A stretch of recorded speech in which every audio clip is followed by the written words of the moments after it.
en el capítulo 4, versículo 9. Hasta el versículo 12 vamos a compartir en esta mañana. Y leemos juntos. Pero acerca del amor fraternal no tenéis necesidad de que os escriba, porque vosotros mismos habéis aprendido de Dios que os améis unos a otros. Y también lo hacéis así con todos los hermanos que están por toda Macedonia. Pero os rogamos, hermanos, que abundéis en ello más y más, y que procuréis tener tranquilidad y ocuparos en vuestros negocios y trabajar con vuestras manos de la manera que os hemos mandado, a fin de que os conduzcáis honradamente para con los de afuera y no tengáis necesidad de nada. Padre, gracias por este tiempo tan precioso de poder adorarte, compartir el tiempo de comunión con nuestros hermanos y ahora poder compartir tu palabra. Que tú a través de ella nos hables, cambies, transformes nuestras vidas y nos lleves a vivir para agradarte. Eso es lo que queremos y en eso queremos trabajar, Señor. Por eso rogamos que por medio de tu palabra y de la obra del Espíritu Santo trabajes en cada uno de nosotros, encomendándote este tiempo en tus manos, para la gloria de tu Hijo, y en su nombre oramos. Amén. Bien, hermanos, si ustedes se quieren sentar, lo pueden hacer. Y hablamos anteriormente en uno de los pasajes acerca de que para agradar a Dios, a través de nuestra santificación, hay ciertas cosas que tenemos que hacer, y vimos y hablamos que tenemos que buscar la pureza sexual, ¿no es así? Amén. O sea, agradamos a Dios buscando, manteniendo una pureza sexual, huyendo de las pasiones pecaminosas, huyendo de la fornicación, huyendo de todo lo que pueda encender nuestras pasiones pecaminosas. Y decimos amén a eso. Pero Pablo sigue guiándonos en este camino de cómo agradar a Dios en nuestra vida diaria y en nuestra vida como iglesia. Y ahora nos muestra que tenemos que buscar amarnos unos a otros y que tenemos que trabajar de manera diligente, de manera responsable, para poder agradar al Señor. Y comienza el versículo 9 allí diciendo: pero acerca del amor fraternal no tienen necesidad de que se les escriba, porque vosotros mismos habéis aprendido de Dios el amarse unos a otros. Y es maravilloso ver esta frase ahí, ¿no?, de que aprendieron de Dios, ¿no? Hoy se habla mucho de personas autodidactas, ¿no?, que aprenden por sí mismos, por sus medios, sin ningún maestro. Y esta no es la idea acá, sino que sería, en vez de autodidacta, podríamos decir teodidactas, o sea, Dios enseñándonos a nosotros. Esa es la idea. O sea, el Señor les enseñó a estos hermanos acerca del amor y Dios nos enseña a cada uno de nosotros acerca del amor. O sea, cuando los hermanos conocieron al Señor la primera vez que fue Pablo, fueron los hermanos a predicar el Evangelio, conocieron el amor. O sea, a través de Cristo, a través de que su Hijo, a través del mensaje del Evangelio, de su vida perfecta, su muerte, su resurrección y su ascensión, para salvarnos y para cambiarnos. O sea, lo mismo nosotros. El Señor nos enseñó, de aquel momento que nosotros escuchamos el mensaje del Evangelio, pudimos ver y conocer lo que es el verdadero amor.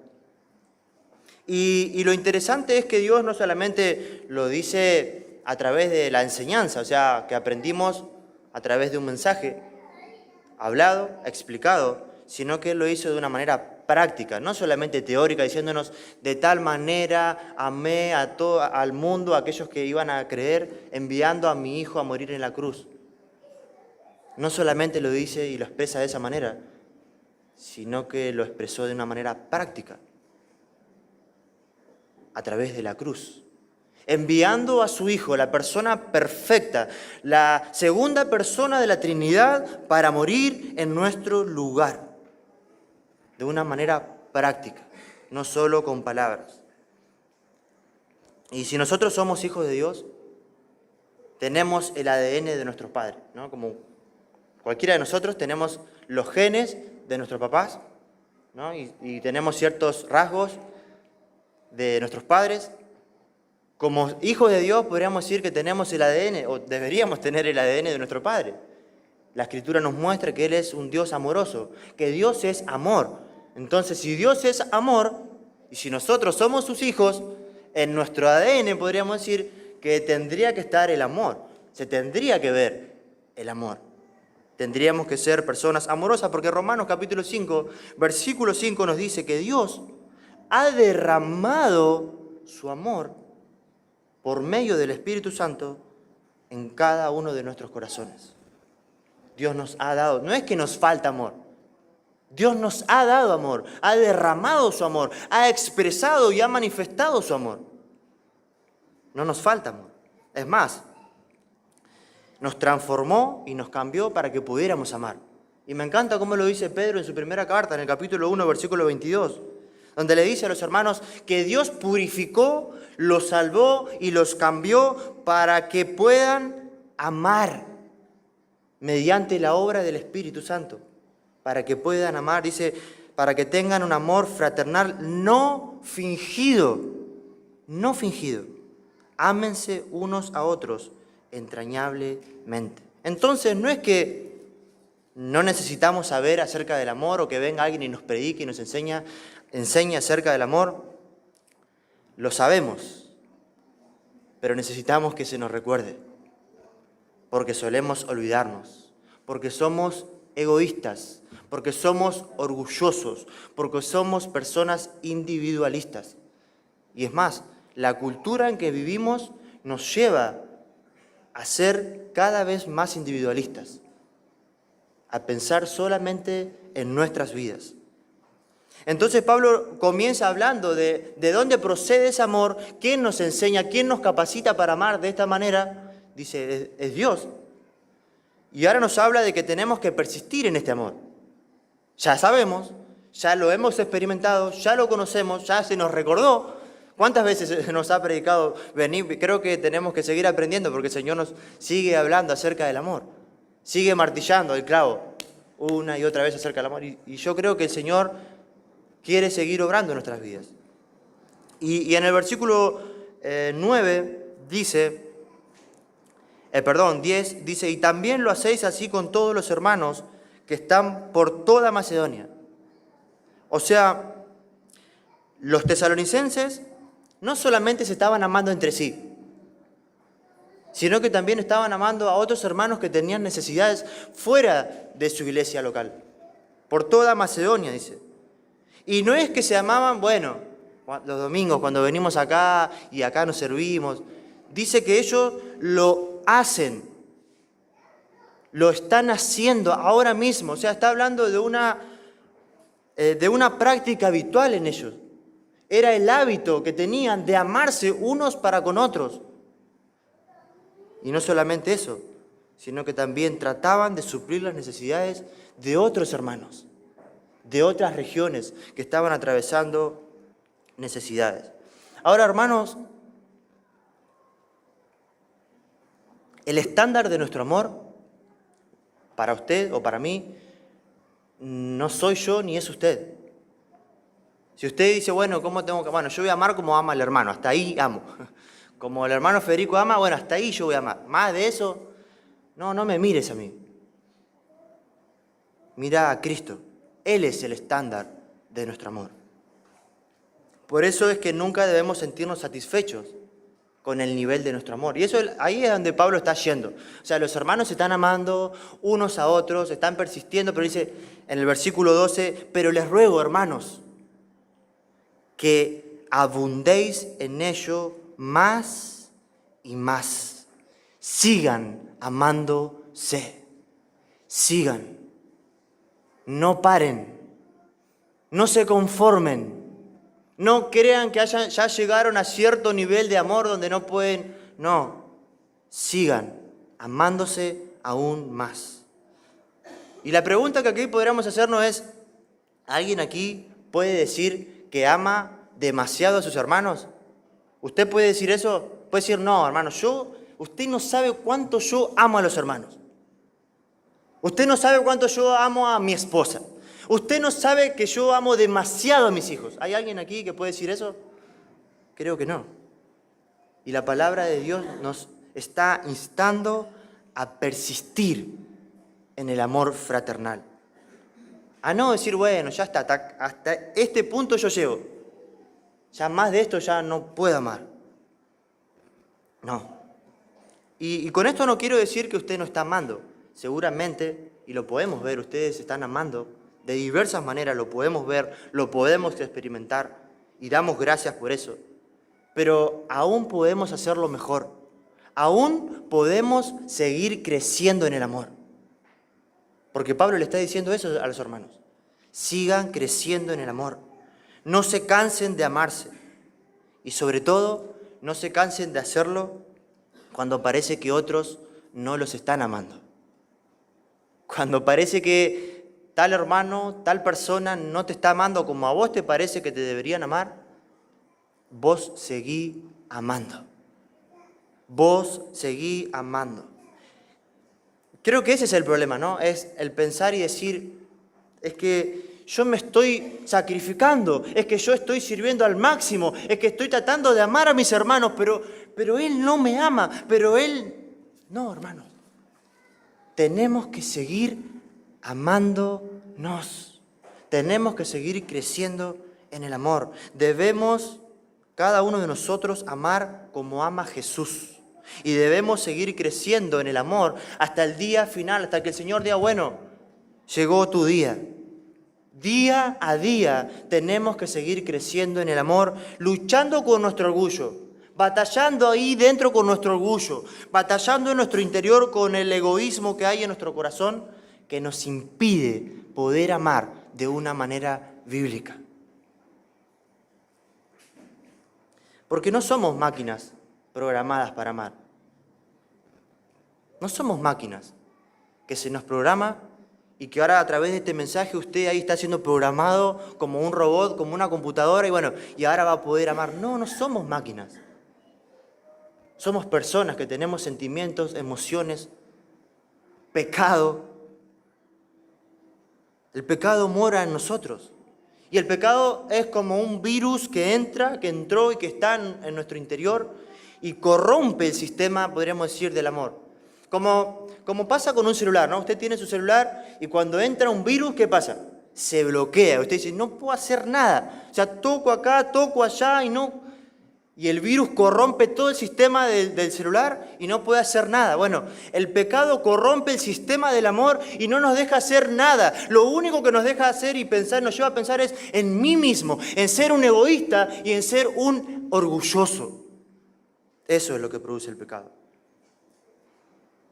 Ahora, hermanos, el amar es una decisión, no es un sentimiento. No es que, bueno, si yo siento hoy porque Dios me habló, porque... No, hermanos. Es una decisión, no se trata de lo que vos sientas. Tenés que tomar la decisión porque Dios nos está diciendo que tenemos que amarnos unos a otros. Te guste tu hermano o no te guste, lo tenés que amar. Y tenemos que tomar la decisión de amarnos. Y esto implica que tenemos que salir del sofá, de la reposera y poner manos a la obra. Amarnos de una manera práctica. Y esto no siempre va a ser fácil. No va a ser fácil para vos y no va a ser fácil para mí amarnos unos a otros. Porque yo le voy a dar muchas razones para que usted no me ame y usted me va a dar muchas razones a mí para que yo no lo ame. Es así. Pero la palabra de Dios nos dice que nos tenemos que amar unos a otros. Que tenemos que crecer en el amor. Aunque el hermano me dé 1000 razones para no amarle, yo le tengo que amar. Y aunque yo le dé a usted 1000 razones para que no me ame, usted me tiene que amar. Y debemos mirar, no al hermano y su condición y todas sus falencias, debemos mirar a Cristo y el amor de Cristo demostrado y reflejado en la cruz. Y pedirle al Señor que nos ayude a poder imitar ese amor. El amor que Cristo reflejó en la cruz y hacerlo. Y llevarlo a la práctica. O sea, hermanos, tenemos que recordar constantemente el amor que Cristo nos ha demostrado a nosotros en la cruz del Calvario. Tenemos que recordarnos constantemente las miles y millones de razones y manifestaciones que Dios nos muestra su amor. Cuando nos levantamos, cuando caemos, y Él nos tiene paciencia y nos toma de la mano, nos disciplina, nos corrige y nos levanta y nos lleva. Paciencia, misericordia, gracia, aún en nuestros peores momentos. Que ese amor que Cristo tiene para con nosotros y ha tenido, nos impulse a amarnos unos a otros. ¿Alguna vez Jesús le dijo a usted que ya no lo ama más? ¿Alguna vez Jesús le dijo, yo no te voy a escuchar más? ¿Alguna vez le dijo, no me vengas a decir más nada? No, nunca, porque somos suyos. Entonces, ¿por qué nosotros vamos a decirle no? No vamos a perdonar y no vamos a estar dispuestos a amar. Si Jesús está dispuesto y estuvo dispuesto a amar a pecadores que le aborrecían, que lo odiaban y que no lo amaban.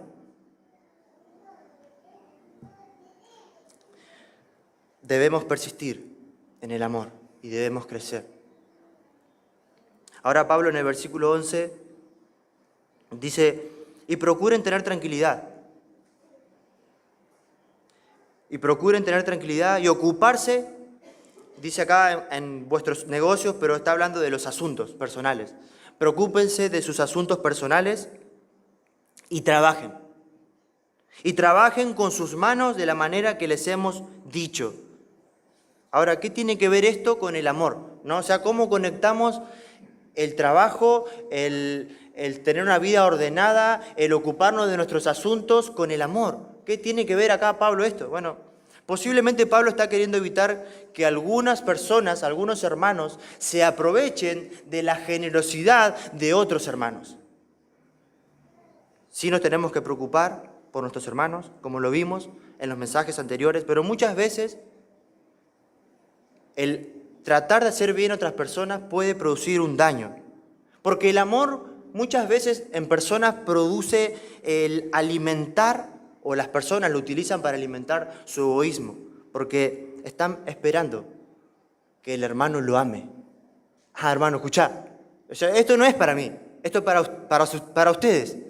Ahora vos me tenés que amar, ahora vos me tenés que ayudar, ahora vos me tenés que animar, ahora vos me tenés que sostener. Probablemente Pablo entendía el peligro de esto, entendía. Y es más, dice aquí en el versículo 14 del capítulo 5, que amonesten a los ociosos, que amonesten a los que viven sin hacer nada productivo. Y es más, en la segunda carta parece que hubo personas que no tomaron en serio lo que Pablo está diciendo aquí, de que se ocupen, de que trabajen, y les dice en el capítulo 3, versículo 10 de la segunda carta, pero también cuando estábamos con vosotros, les ordenábamos esto: si alguno no quiere trabajar, tampoco coma, porque oímos que algunos de entre vosotros andan desordenadamente, no trabajando en nada, sino entremetiéndose en lo ajeno. A los tales mandamos y exhortamos por nuestro Señor Jesucristo, que trabajando sosegadamente coman su propio pan.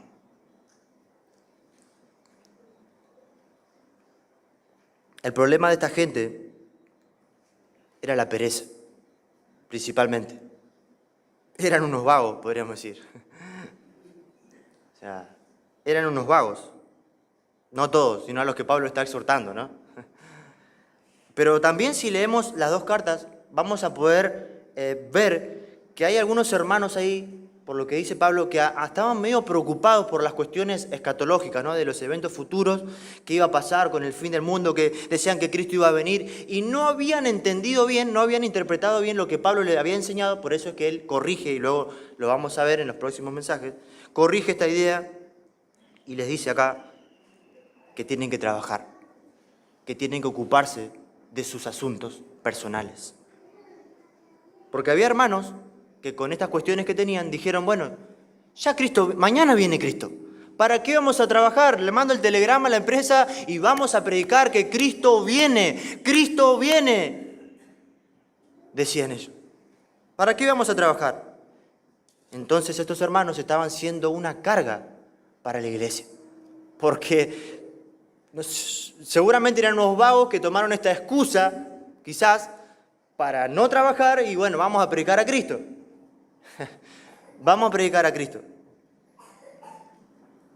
Y estas personas posiblemente también estaban creando polémicas, ¿no? Con todas sus teorías, seguro, como vemos hoy, ¿no? De los eventos futuros, todas esas discusiones, yo me las imagino también en ese tiempo. Como vemos hoy en Facebook, que amilenialismo, que esto, que lo otro, ¿no? Me imagino en ese tiempo también, ¿no? Todas esas discusiones. ¿Por qué? Porque la pereza lleva a eso, a la ociosidad, a discusiones necias. La pereza es un pecado que no solamente afecta a la persona que está ejerciendo la pereza, sino que también afecta a otros, y lo estamos viendo acá. Estos hermanos eran una carga para la iglesia porque eran unos vagos que no querían trabajar. Por eso, ahora Pablo da una serie de exhortaciones, diciéndoles, procuren tener tranquilidad, en primer lugar. O sea, el creyente tiene que tener una confianza plena en que nuestro Señor es soberano y gobierna sobre todas las cosas. Aún sobre esos átomos que nosotros no podemos ver, que son diminutos, Dios los controla. Si usted ve las noticias, se va a volver loco. O sea, hay guerra acá, que Israel, que Hamás, que asesinatos, que un famoso cantante tan joven se suicida, que pedofilia, que niños desaparecen, que tanta maldad, y te vas a volver loco, hermano. Pero nuestro Señor, a pesar de todo lo que está pasando, ha dicho que todo irá de mal en peor. La maldad se irá acrecentando y el amor de muchos se apagará. Y además, nuestro Señor está gobernando sobre toda su creación. Más allá de cualquier guerra, de cualquier cosa que pueda acontecer en todo el universo, Él tiene el control. Tenemos que confiar en Él y tenemos que tener tranquilidad, paz de que tenemos y estamos en las manos del Creador. La otra exhortación es a ocuparnos de nuestros asuntos. Y es como si dijera, no te metas en lo que no te corresponde. No te metas en lo que a vos no te corresponde. Y vimos en el capítulo 3, versículo 11 de la segunda carta, que Pablo les dijo que habían oído, o sea, que escuchó Pablo que le contaron que algunos hermanos andaban de manera desordenada, no trabajando en nada, sino que se estaban entrometiendo en lo ajeno, en la vida de los demás. Qué práctica que es la Biblia, ¿no? Yo, mientras estudiaba, digo, o sea, nos está diciendo que nos tenemos que ocupar de nuestra propia vida. No está diciendo que, bueno, los hermanos no me importan, ya está, ¿sí? ¿Para qué? No dice eso. Nos está diciendo que nos tenemos que ocupar de nuestros asuntos y no meternos en la vida de los demás. No ser entrometidos, eso está diciendo. Y me gustó una definición de un entrometido que dice que es un turista permanente en la vida ajena y que siempre está listo para hacer un tour por los asuntos personales de las demás personas sin necesidad de que lo inviten. Y es alguien que invade persistentemente la privacidad de otras personas. Y ese es el problema de la pereza y de la sociedad, que lleva a las personas a meterse en cosas que no se tienen que meter. Y Pablo le dijo lo mismo a Timoteo, acerca de las viudas jóvenes y de la lista que él tenía que hacer para ayudar. Y les dijo en el capítulo 5, versículo 13, que hay jóvenes viudas que están aprendiendo a ser ociosas, que andan de casa en casa y no solamente son ociosas, sino también chismosas. Y sino que también se están entremetiendo y están hablando cosas que no tienen que hablar. Estas personas, que, bueno, acá podemos decir que son mujeres, pero también hay varones que son así. ¿no? Porque, viste las mujeres. No, hay varones que son así, son metidos y se meten donde no tienen que meterse. Y andan de casa en casa, dice acá, pero trayéndolo a nuestro tiempo, podríamos decir que andan de Facebook en Facebook, ¿no? De perfil en perfil, de Instagram en Instagram, mirando la vida de los demás. Ahí está, dónde se fue de vacaciones, qué está haciendo, a ver dónde trabaja, qué está comiendo, a ver la familia, a ver la casa, a ver el auto, a ver qué está haciendo. Horas y horas metido en la vida de los demás. Ahora la pregunta es, ¿cuánto tiempo se pierde de turista en la vida de los demás? Muchas horas. ¿Cuántas cosas para el Señor podríamos hacer con todo ese tiempo? ¿Cuántas? Muchas. Hermanos, la persona que está ocupada en su vida espiritual, en trabajar, en matar su pecado, en morir a sí mismo, en ser un mejor creyente, que está ocupado en servir a su familia, en trabajar diligentemente, en servir a sus hermanos, esa persona no tiene tiempo para meterse en la vida de los demás.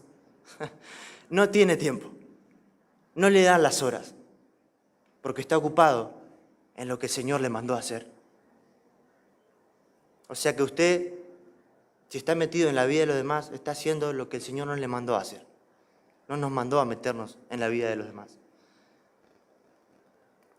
Y bueno, y con esto siempre vale aclararlo, porque a veces quizás me pueden malinterpretar. No digo que no tenemos que conocernos. O sea, yo no me meto, no le pregunto al hermano cómo se llama, porque no estoy hablando de eso. Usted me entiende, creo, ¿no? Fui claro. O sea, no tiene que ser un metido. Sí tiene que conocer, sí tiene que relacionarse con sus hermanos, ¿no? Eso creo que, pero bueno, vale la aclaración. Sí nos tenemos que preocupar, pero tenemos que ocuparnos de nuestras propias vidas. Porque si no nos ocupamos de nuestras propias vidas, de nuestra familia, de nuestros asuntos, ¿cómo vamos a poder ayudar a otras personas? ¿Qué ejemplo vamos a hacer? Tenemos que trabajar en nosotros, en nuestras vidas, en nuestras familias. Aprender, porque tenemos mucho que aprender. Y luego sí, poder ayudar. Entonces, ocupémonos de nuestra vida. Y la última exhortación es a trabajar. Pareciera tan obvio, ¿no? Pero dice Pablo, y trabajen con sus manos de la manera que les hemos mandado. Con sus manos, dice. En esa época, en la cultura griega, el trabajar con las manos era algo muy degradante. O sea, era una persona, un esclavo hacía ese tipo de trabajo, ¿no? Pero el cristianismo dignifica el trabajo manual. Lo considera como algo honorable, como algo bueno, honroso, que glorifica al Señor, ¿no?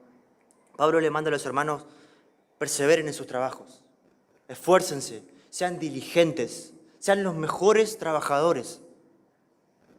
Y obviamente no olvidemos el contexto de nuestro pasaje. El contexto es cómo agradar a Dios. ¿Cómo yo puedo agradar a Dios siendo el mejor empleado de la empresa? Más responsable. Agradamos a Dios siendo responsables en nuestros trabajos. Seas un docente, seas un albañil, seas un carpintero, verdulero, comerciante, seas una ama de casa. Sí, una ama de casa. La ama de casa es un oficio que hoy se ha menospreciado mucho. Y a las amas de casa, las personas en nuestra sociedad la tienen menos, porque no tienen un título, porque no son, están en sus casas sirviendo a sus familias, a sus esposos, y son consideradas de menos valor y de menos importancia, pero la Escritura dice todo lo contrario. Dice que tú, hermana, si te estás ocupando de ser una ama de casa fiel, estás honrando y estás obedeciendo a tu Señor, ¿no? Y en este día tan especial de la madre, que tenemos aquí muchas madres que son un gran ejemplo para sus esposos y para sus familias, hermana, sigue trabajando para tus hijos, para tu esposo y principalmente para tu Señor. Sírvele, dedica toda tu vida,